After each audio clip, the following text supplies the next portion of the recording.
अस्सलामुअलैकुम। मेरा नाम है नैयर अब्बास और आज हम बात करेंगे एक्सरसाइज 18.5 के बारे में। तो सबसे पहले हम ये बात कर लेते हैं कि इस एक्सरसाइज में हमें किस तरह के क्वेश्चन देखने को मिलने वाले हैं। अगर आपको याद हो तो जब हमने एक्सरसाइज 18.2 को किया था तो वहाँ पर हमें वेरिएशन के रिलेटेड क्वेश्चंस मिले थे।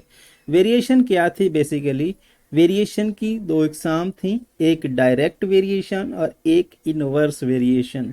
डायरेक्ट वेरिएशन में क्या था कि अगर एक क्वांटिटी के बढ़ने से दूसरी क्वांटिटी भी बढ़ती है तो उसको हम कह रहे थे डायरेक्ट वेरिएशन, उसको कहते थे बेसिकली डायरेक्टली प्रोपोर्शनल। दूसरे लफ्जों में हम क्या याद करते थे उसको?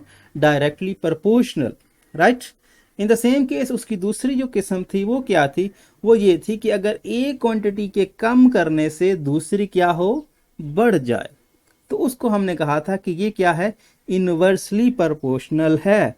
तो उसको हमने सॉल्व किया था जिस मेथड से, उसी मेथड से इस एक्सरसाइज को भी सॉल्व करेंगे। तो उसमें और इसमें फ़र्क क्या है? फ़र्क ये है कि वहाँ पर हमें रिलेशन दिया गया था सिर्फ और सिर्फ दो टर्म्स के दरमियान, राइट। दो क्वांटिटीज थी।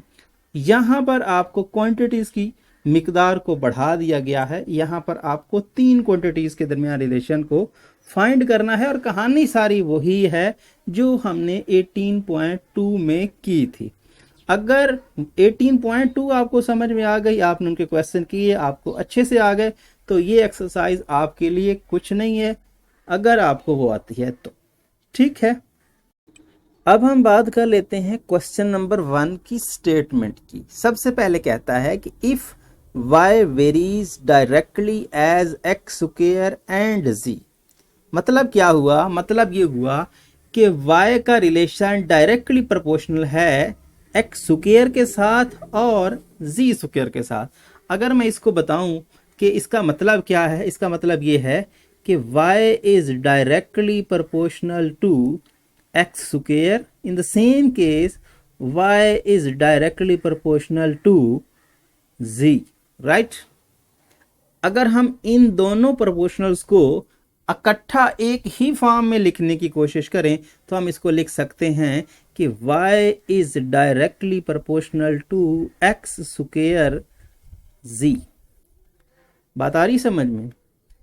वही काम जो हमने 18.2 में किया, यहां पर भी ऐसा ही हमें देखने को मिल रहा है, सिर्फ क्वांटिटीज की तादाद को बढ़ा दिया गया है। तो ये बात मैं आपको पहले कह चुका हूं। इसका मतलब ये हुआ, बात खत्म। आगे वाला काम तो आपको आता है कि आपको क्या करना। अच्छा, यहां पर मैंने ये जस्ट आपको बताया है, ये आप ना भी लिखें तब भी काम चल जाएगा। मतलब ये हुआ कि आप इसको ना भी लिखें तब भी ये आप इस तरह से कर सकते हैं डायरेक्टली, लेकिन अगर आप लिख दें तब भी इशू नहीं है। सो इन दोनों के हमने ज्वाइन करने से हमें क्या मिला कि y is directly proportional to x square z। So इसको हम इक्वेशन में कन्वर्ट करते हैं जिस तरह से हमने वहां किया। So y which is equal to k x square z, equation number 1 where k does not equal to 0। बिल्कुल सेम प्रोसीजर वही करने वाले हैं, कुछ भी नया नहीं करेंगे। अब उसने कहा नेक्स्ट कि भाई y की वैल्यू ये है, x की वैल्यू ये है और z की वैल्यू ये है। सो ये तीनों वैल्यूज इस इक्वेशन में पुट करके k की वैल्यू निकालते हैं जिस तरह से हम वहां निकाल रहे थे। So put y which is equal to 6, x which is equal to 4, z which is equal to 9 in equation 1, right? So put कर दिया हमने। अब y की वैल्यू 6 है, सो 6 हो गया। k की वैल्यू नहीं पता, वही तो निकालनी है। x की वैल्यू 4 है, सो 4 का स्क्वायर। z की वैल्यू 9 है, सो 9। अब देखें, ये तो 6 ही रहेगा, ये आपका k, ये आपका 16 और ये आपका 9, राइट। हमें क्या करना है, हमें निकालना है k की वैल्यू को, राइट। सो k की वैल्यू को निकालने के लिए इन दोनों को इस पर डिवाइड कर देते हैं। सो ऐसा लिखेंगे कि यहाँ पर k which is equal to 6/16 multiplied by 9. So 3 1 3 2s are 6 and 3 3s are 9 and 2 1s are 2 and 2 8s are, sorry यहाँ पर हाँ ठीक है, 2 8s are 16. So 2 8 16. So 1/3 cross 8, सो कितना बन जाएगा 1/24. सो k की वैल्यू 1/24 हमें देखने को मिली। अब हम क्या करते हैं, इसी वैल्यू को इक्वेशन नंबर 1 में पुट कर देते हैं, ठीक है। So put the value of k, value of k in equation 1, in equation 1. So equation 1 becomes y which is equal to 1/24x square z, इसको इक्वेशन नंबर 2 का नाम दे दो। अब यहाँ तक कहानी जिस तरह से वो डाटा दे रहा है, हम इसको इस तरह से सॉल्व कर रहे हैं। उसने कहा कि y का रिलेशन एक्स स्क्वायर के साथ और z के साथ डायरेक्टली है, हमने कर लिया। उसने कहा कि भाई y ये ले लो, x ये ले लो, z ये ले लो, हमने ले लिया और k की वैल्यू निकाली। अब वो कहता है कि right y as a function of x and z, कि आप क्या करें, आप y को इन टर्म ऑफ x और z लिखें। वो तो हमने लिख लिया, तो मतलब ये हुआ कि यहाँ तक तो हमने अपना रिजल्ट निकाल लिया। इसके बाद वो कहता है कि आप क्या करें, आप मुझे y की वैल्यू निकाल के दें अगर x ये हो और z ये हो, राइट। x -8 हो, z 12 हो, तो क्या करें, मुझे वैल्यू निकाल के दें y की। सो अब x और z की वैल्यू को हम पुट करते हैं इक्वेशन नंबर 2 में। सो क्या लिखेंगे, लिखेंगे put x which is equal to -8 और z which is equal to 12, right. एक बार क्रॉस चेक कर लेते हैं, ऐसा ना हो कि हम गलत वैल्यू ले लें। x -8 है, z 12 है, right. So this one put x this z this in equation 2. So put करते हैं। So y which is equal to 1/24 -8 इसका स्क्वायर, z आपके पास सीधा सीधा 12 है। सो ठीक है, 1/24 नेगेटिव की पावर यहाँ पर क्या है, सॉरी ये 6 मैंने कैसे लिख दिया, ये 2 है। सो -8 का स्क्वायर होता है 64, पॉजिटिव का मतलब 64 की बात कर लें, ये 12 1s are 12 and 12 2s are 24 and 2 1s are and 2 3 and 2 2, so result आया 32। So y which is equal to 32। So इस केस में y की जो वैल्यू आएगी वो आएगी 32। सो ये क्वेश्चन आपका सॉल्व होता है। अब हम बात करते हैं क्वेश्चन नंबर 2 की। क्वेश्चन नंबर 2 में आपको कह रहा है कि y varies directly as x and u square and inversely as v and t। यहां पर देखें, यहां पर वेरिएबल्स की तादाद मजीद बढ़ा रहा है, लेकिन आप इस चीज को समझते चले, आसान होगा काम, बिल्कुल भी आसान होगा, मुश्किल नहीं होगा। पहले उसने क्या कहा, y का रिलेशन है किसके साथ, x के साथ और u स्क्वायर के साथ directly, right. So it means that कि y is directly proportional to x u square, यही मतलब हुआ ना। अगर आप जरा गौर से देखें भाई, तो ये क्या कह रहा है, ये कह रहा है कि भाई y का रिलेशन डायरेक्टली है एक्स और यू स्क्वायर के साथ, एक्स और यू स्क्वायर का प्रोडक्ट और इसका डायरेक्टली प्रोपोर्शनल। और ये मैं आपको बता चुका हूं कि अलहदा अलहदा लिख दें या फिर मल्टीप्लाई लिख दें तो एक ही बात है। सो ठीक है, अब ये बात, उसके बाद उसने कहा कि भाई इनवर्सली है वी और टी के साथ, वी और टी के साथ y का रिलेशन क्या है, inversely. So it means that कि y is inversely proportional to 1/vt। बात समझ में आ रही है? y के साथ जो इन दोनों का रिलेशन है वो डायरेक्ट है, डायरेक्टली समझ सकते हो, और इनका इनवर्स है, मतलब उलट है। इनवर्स के लिए हम इसको डिनोमिनेटर में लिखेंगे, जिस तरह से हम पीछे करते आए हैं वही काम हम यहाँ करेंगे। सो v एंड t लिखा हुआ है और v और t का क्रॉस प्रोडक्ट या फिर प्रोडक्ट, सिंपल बात है। अब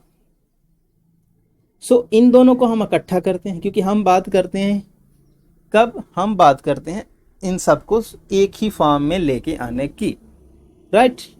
एक ही फॉर्म में हम लेके आते हैं और देखते हैं कि क्या होता है।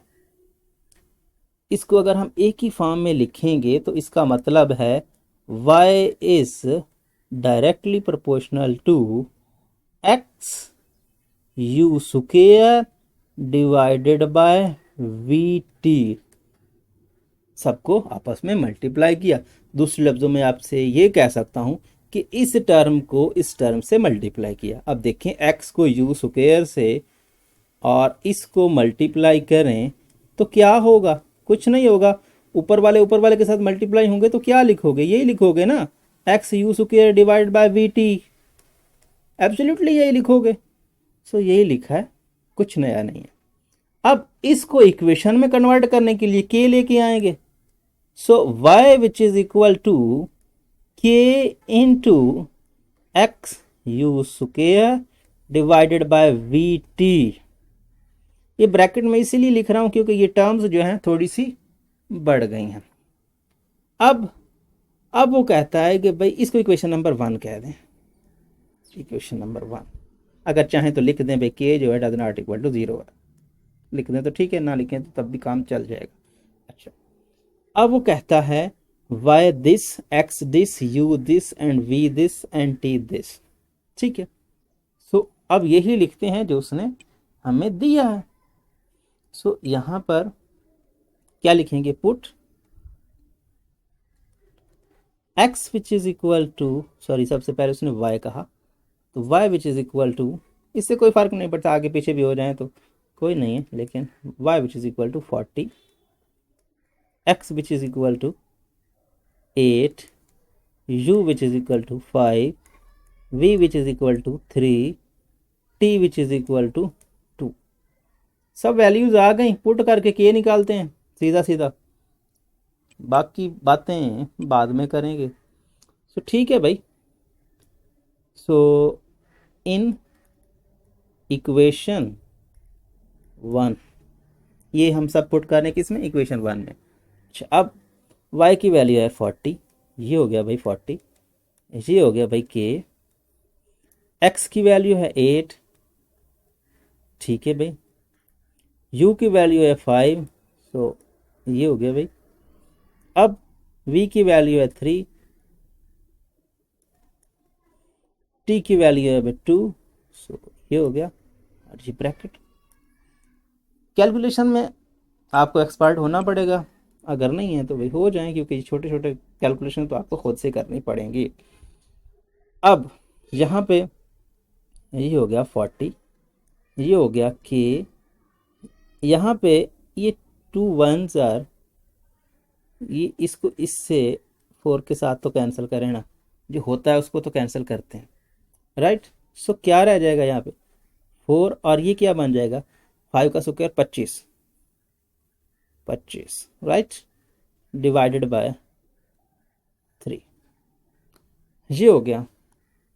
अब इसको अगर मज़ीद लिखना चाहें तो लिख सकते हैं, ये क्या बनेगा 40, ठीक है ना। अगर आप इसको 40 इसको ऐसे ही रहने दें ना, इसको मल्टीप्लाई करें तो क्या कर दें इसको, अब हमें तो वैल्यू चाहिए के की, तो ये सब एक्स्ट्रा है, इसको क्या करेंगे, इसको इधर आके ये इधर क्या कर रहा है, डिवाइड कर रहा है, इधर मल्टीप्लाई, और ये क्या है, इधर मल्टीप्लाई इधर डिवाइड, तो मीन टू से विच इज इक्वल टू 3 का 40 से प्रोडक्ट, ठीक है ना, 3 का 40 से प्रोडक्ट या 40 का 3 से प्रोडक्ट, जैसा आपको बेस्ट लगे। सो 3 क्रॉस 40 डिवाइडेड बाय 4 क्रॉस 25। इस वाली टर्म को इसका डिनोमिनेटर बना दिया, इस वाली टर्म को इसके साथ मल्टीप्लाई कर दिया। बिल्कुल सी हम कर सकते हैं। अब ऐसा करने से क्या हुआ, क्वेश्चन जो है थोड़ा आसान हुआ। 4 1s are 4 and 4 10s are 40, मतलब 10 और 3 का प्रोडक्ट कितना हो जाएगा, 30। सो 30/25, ये किसकी वैल्यू है, ये के की वैल्यू है। यहाँ पे आप लिख सकते हो के विच इज इक्वल टू 30/25। सो इसको अगर आप मज़ीद भी सॉल्व करना चाहें तो इसको अभी ये अभी 5 के साथ फिर से कैंसिल होता है। सो 5 6 एंड 5 5, सो 6/5, राइट। सो 6/5 का हिस्सा इसके आ गया, ठीक है। अब देखते हैं कि नेक्स्ट क्या होता है। नेक्स्ट हम इस वैल्यू को इक्वेशन नंबर 1 में पुट करेंगे। सो put k which is equal to 6/5 in equation 1, in equation 1, equation 1 थी क्या, y which is equal to k है 6/5, और दूसरा था x और u का स्क्वायर डिवाइड बाय vt। एक बार क्रॉस चेक कर लेते हैं, x u square vt, right, यही था x u square vt। So x u square by vt। सो इसको अगर आप थोड़ा बहुत लिखना चाहें तो ब्रैकेट के बगैर भी लिखते हैं, ब्रैकेट के बगैर लिखें तो ज़्यादा बेस्ट रहेगा, ये लिख दें, ठीक है। अब इसको आप क्या कर दें, इसको आप कह दें कि ये भैया होगा equation number 2, right. So equation number 2, अब देखते हैं कि वो आपसे क्या मांग रहा है। उसने कहा कि भाई यहाँ तक तो हमने बात कर ली, अब आप क्या करें, आप हमें y निकाल के दें। पहले तो उसने कहा कि y in term of x u v t निकाल के दो, वो तो हमने निकाल लिया, ये जो निकाला इक्वेशन नंबर 2, ये इसका रिजल्ट है। नेक्स्ट उसने कहा कि also find value of y when x this this this this and this, मतलब चारों की वैल्यूज, ज़्यादा आपको दिमाग लगाने की ज़रूरत नहीं है। x है -2, u है 4, यहाँ लिख लेते हैं कि यहाँ पर put x which is equal to negative, u which is equal to 4 -2। एक बार क्रॉस चेक कर लें क्योंकि यहाँ पर ये थोड़ा लंबा काम बन गया। x -2, u 4, v3 and t -1, v3 and t -1। so v3 t -1 in equation 2, in equation 2। अब देखें सीधी सीधी बात है, y which is equal to 6/5 into x की वैल्यू दी उसने -2, तो कोई इशू नहीं है, -2 है तो क्या फ़र्क पड़ता है। u की वैल्यू दी उसने 4 का हो गया स्क्वायर, v की वैल्यू दी उसने 3, सो हो गया 3, t की value the -1, so good this one. अब देखें ज़रा ये बनेगा क्या, ये तो 6/5 है ना, ये तो बाहर है, ये नेगेटिव जो है इस नेगेटिव के साथ कैंसिल करते हैं, ठीक है ना, दोनों का नेगेटिव है, इसका तो किस्सा ख़त्म करते हैं। बाकी क्या रह गया, ये जो 3 है, ये 3 नज़र आ रहा ना, इस 3 को इस 6 के साथ कैंसिल कर सकते हैं। चलो एक बार इधर ऐसे ही रहने देते हैं, अभी इसको सॉल्व करते हैं। ये नेगेटिव ख़त्म कर रहा हूँ, और 2 क्रॉस 4 का स्क्वायर 16 होता है, राइट। So 16 divided by 3। अब देखें क्या क्या कैंसिल होता है, बस यही कैंसिल होता है और तो कुछ नहीं होता। सो 3 1s and 3 2s are 6, right.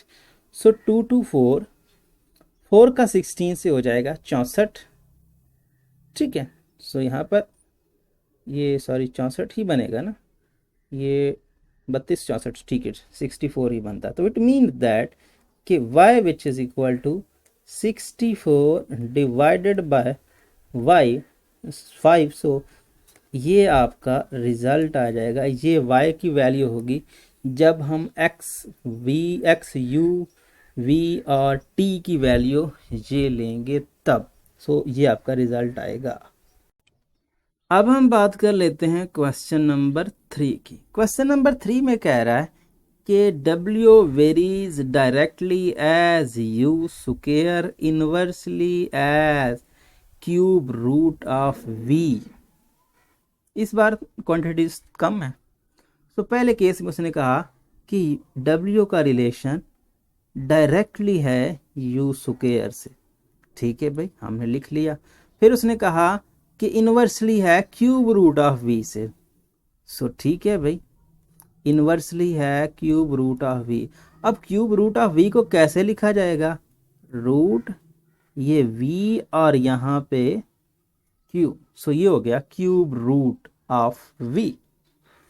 इन दोनों को मिलाते हैं तो ये आएगा W is directly proportional to U square divided by cube root of V। इसको इक्वेशन में कन्वर्ट करते हैं तो W which is equal to K into U square divided by root V। अच्छा यहाँ पर मैं जो ब्रैकेट इस्तेमाल कर रहा हूँ, ब्रैकेट इस्तेमाल ना भी करें तो प्रॉब्लम नहीं है, लेकिन ब्रैकेट इस्तेमाल करने से क्या होगा, थोड़ा सा आपको क्वेश्चन में कैलकुलेशन करना जो है वो थोड़ा आसान हो जाएगा। अदरवाइज आप इसको ऐसे भी लिख सकते हैं कि U square divided by cube root of V, ऐसे भी लिख दें तब भी प्रॉब्लम नहीं है। ये लिखने का तरीका है, इस पे आपको नहीं जाना कि भाई सर इस तरह से लिखेंगे तो क्या होगा और इस तरह से लिखेंगे तो क्या, ये इससे फ़र्क नहीं पड़ता। ब्रैकेट में लिखें तो इस तरह लिखें, दोनों का मतलब सेम है, जिस तरह से आपका दिल करता है वैसे लिखें। अब ये बात तो हो गई, ठीक है भाई, अगर हो गई तो गुड। इसको हम क्या कहते हैं, इसको हम कहते हैं equation number 1। So W which is equal to K U square divided by cube root of V। इसको इक्वेशन नंबर 1 कहते हैं। अब जो डाटा दिया है वो डाटा पुट करते हैं इसमें। So put W which is equal to 216, ठीक है। So 216 right. अब उसने और क्या दिया, उसने दिया U6, तो ठीक है भाई U हो गया 6, V उसने दिया 27।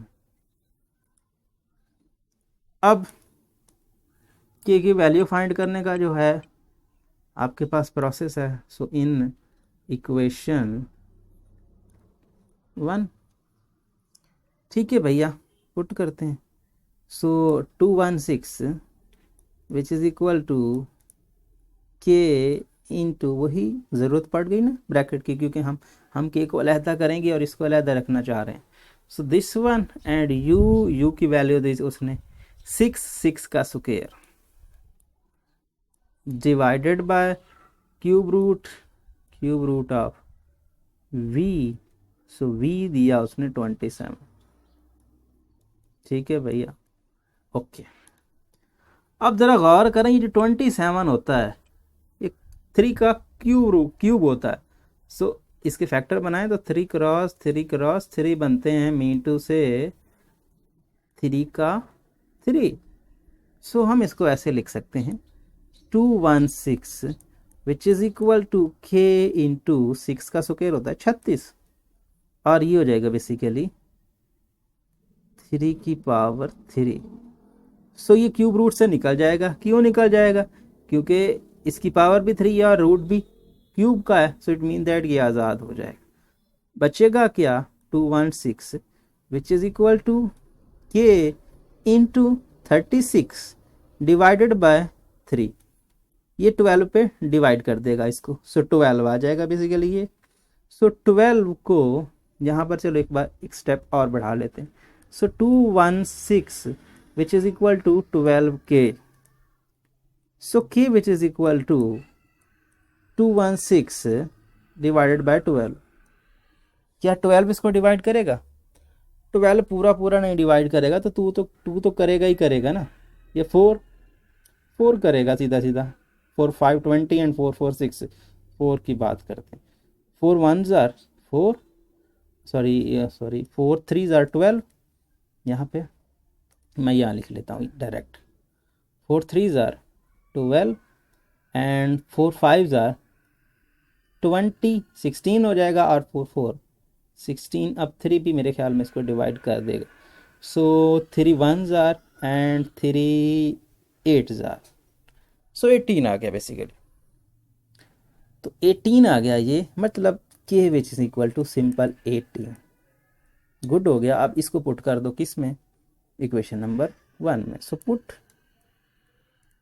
k which is equal to 18 in equation 1। Equation 1 में पुट करने से होगा क्या? ये होगा w which is equal to k की वैल्यू है 18। So 18 u square divided by root v का कौन सा? Cube root, equation number 2। अब हम बात करते हैं कि वो आपसे क्या मांग रहा है, उसकी डिमांड क्या। उसकी डिमांड है कि w निकाल के दो, u10 हो v125, u10 v125। सो u10 v125, और ये पुट करेंगे इक्वेशन नंबर 2 में। इसको क्रॉस चेक करना हमारा हक है। अगर हम नहीं करेंगे, अगर थोड़ा बहुत भी आगे पीछे हुआ, तो क्वेश्चन हमारा ठीक नहीं होगा। सो u10 एंड v125, ठीक है। सो u10 एंड v125 पुट कर देते हैं। आप तो सिंपल है, w which is equal to 18, ये हो गया बेसिकली 10 का स्क्वायर, और ये हो गया बेसिकली क्यूब रूट किसका? 125।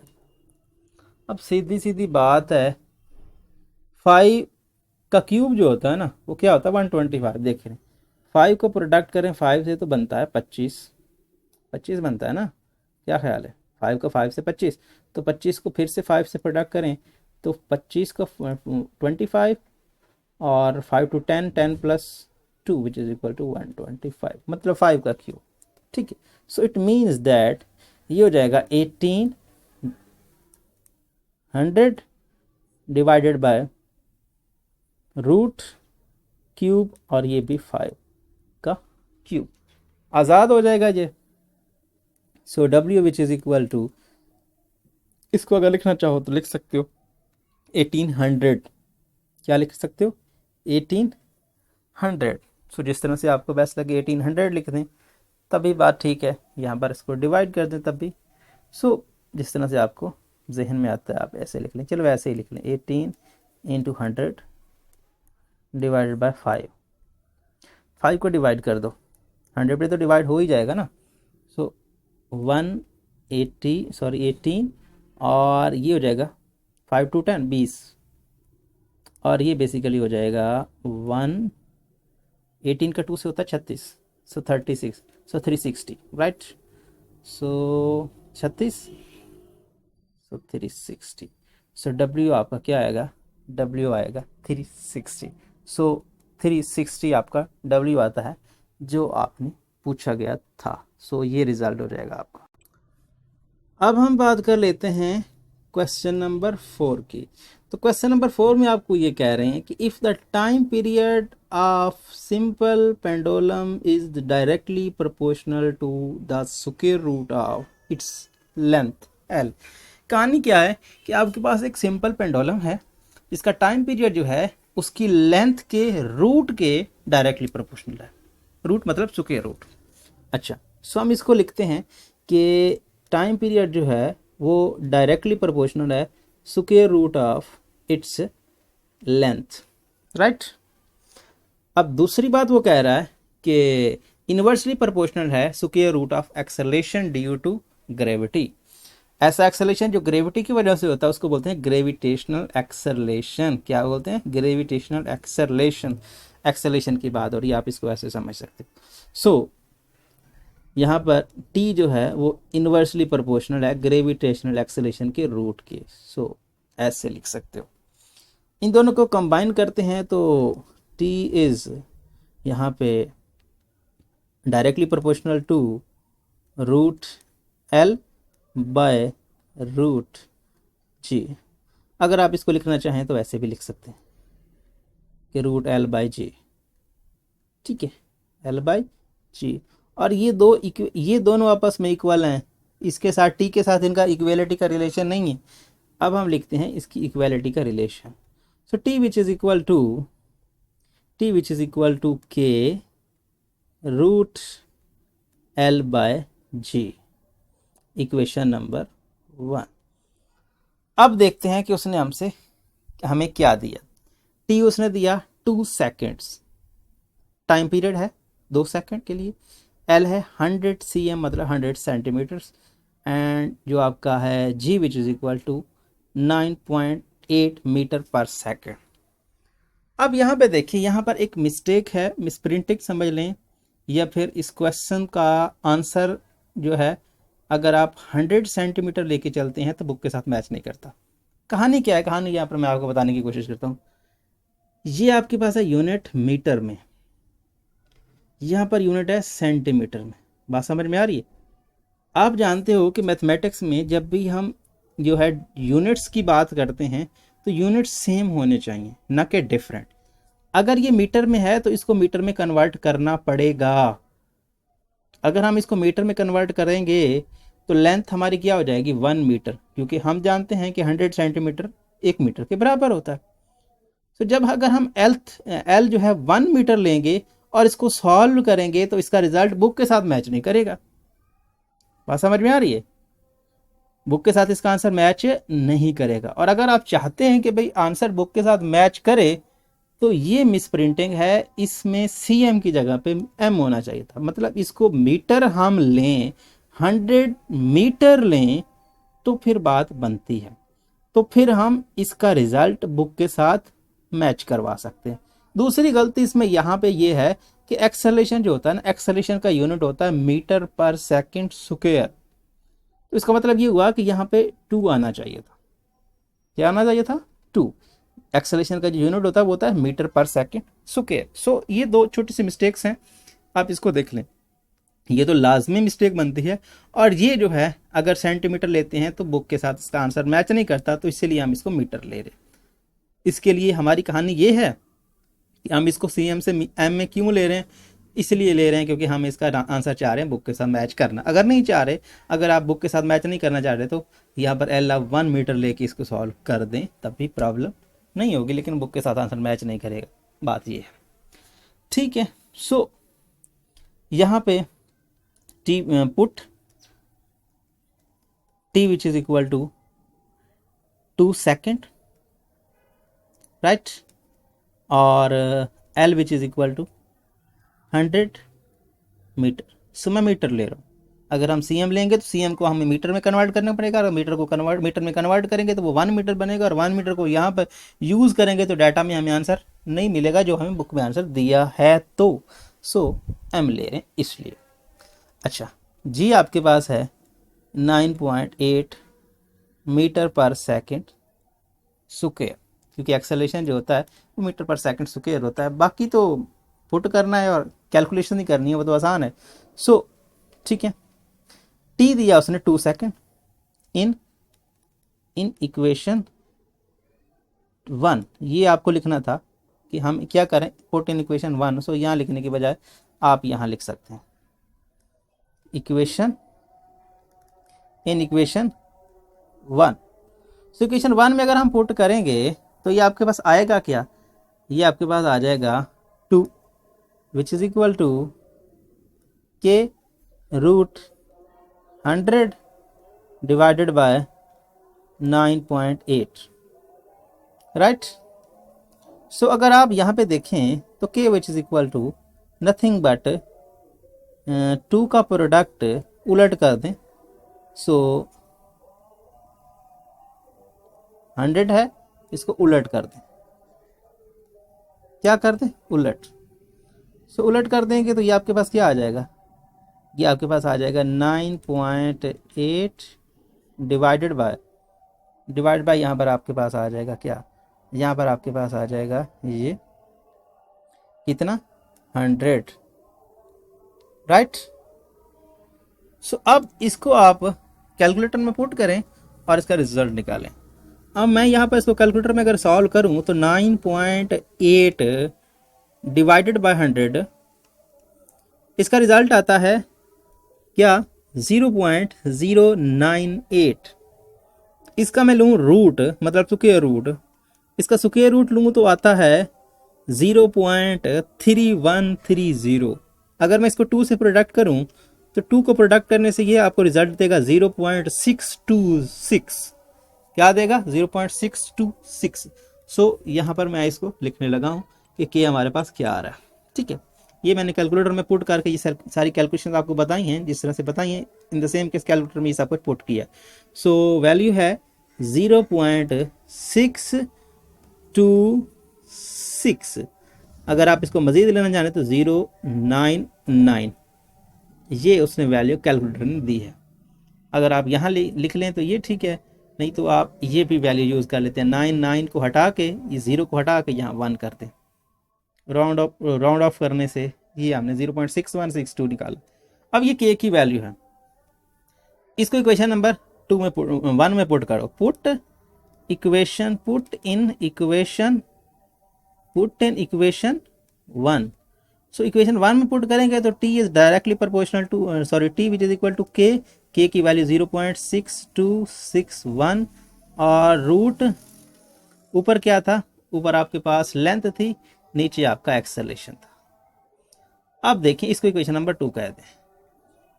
ये हो गई इक्वेशन नंबर 2। अब देखते हैं, वापस जाते हैं और आपसे उसने क्या कहा। उसने कहा कि भाई 100 L जो है वो 200 मीटर लो। अब देख लें, अब उसने मीटर दिया, तो यहाँ पे उसने मीटर अगर नहीं दिया तो सेंटीमीटर को मीटर में कन्वर्ट करना पड़ना था, तब हम इसको सॉल्व कर पाते।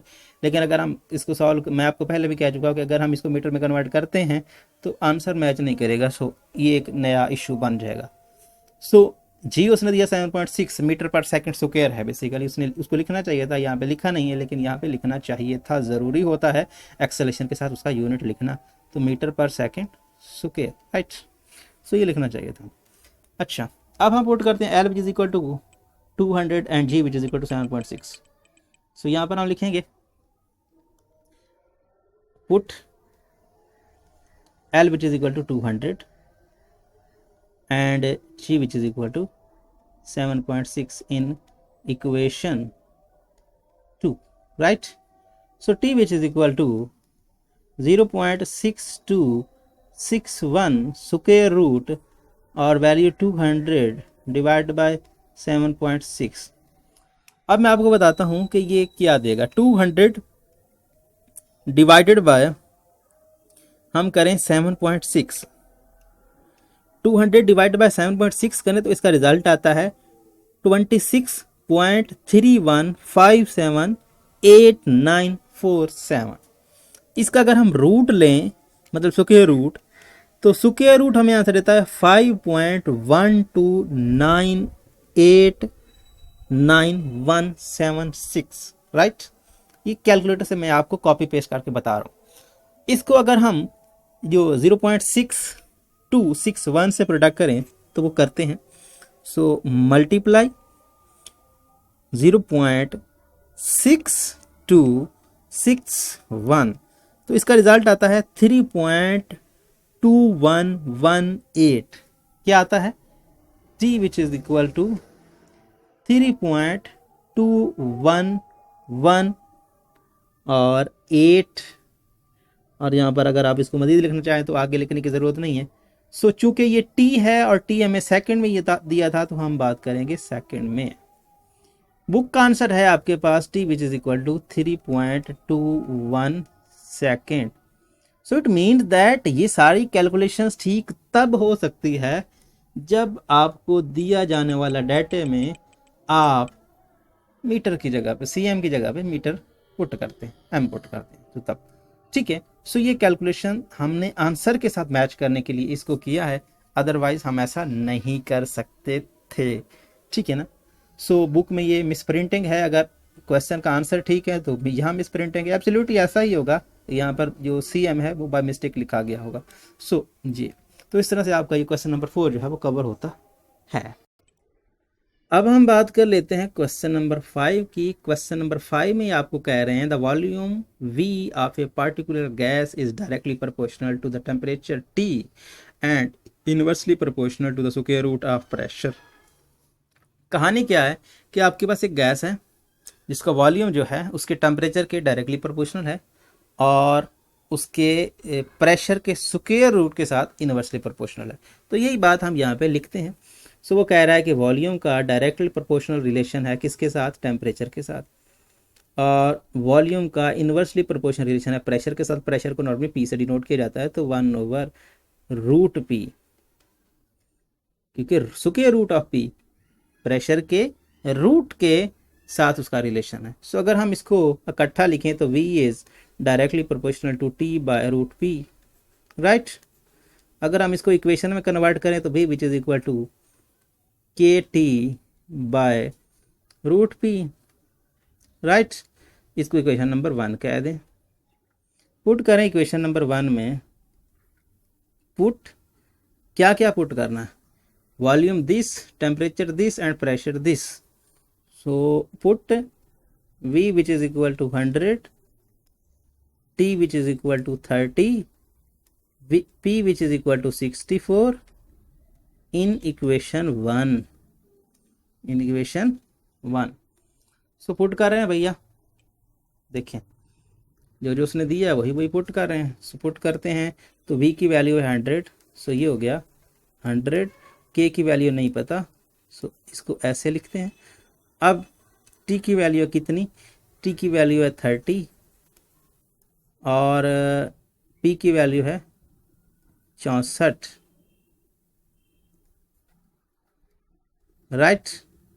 सो दिस वन, या फिर इसको थोड़ा यहाँ पर ये सही से नज़र नहीं आ रहा, इसको इस तरह से एक, ठीक है। अब ओके, इसको थोड़ा सीधा करते हैं। ये तो 100 का 100 ही है भैया, क्या ख्याल है, 100 है, ये 30 का 30 है, ये 64 जो है ये 8 का स्क्वायर होता है तो 8 आ जाएगा इसका रिजल्ट। अब इसको क्या कर लें, उलट करके उधर मल्टीप्लाई कर दें। So K which is equal to 100 multiplied by 8/30, right. अब ये 30 वाली कहानी जो है इसके साथ कर दें और ये बेसिकली बन जाएगा 80/3, right. So K which is equal to 80/3 put करें इक्वेशन नंबर 1 में। So put K which is equal to 80/3 in equation 1। So equation 1 में पुट करेंगे तो V which is equal to 80/3 और यहाँ पर वैल्यू क्या थी, ये P था, सॉरी ऊपर था आपके पास T और नीचे था √P, राइट। Equation number 2। अब मज़ीद देखते हैं कि वो आपसे क्या चाह रहा है। वो चाह रहा है कि भाई आप V फाइंड कर दें, T 60 हो, P 81 हो, P 81 हो और T 60 हो, T 60, so T 60 P 81 put करेंगे इक्वेशन 2 में।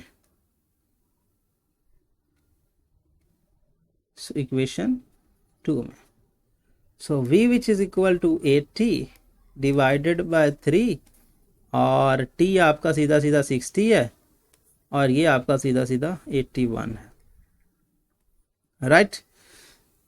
अब देखें कि क्या होता है। इसको अगर आप चाहें तो चलो एक बार इसको ऐसे ही लिखते हैं, 80 डिवाइडेड बाय 3 मल्टीप्लाइड बाय 60 ये आज़ाद होके 9 आ जाएगा, रूट से आज़ाद होके। अब देखते हैं कि कौन किसके साथ कैंसल होता है।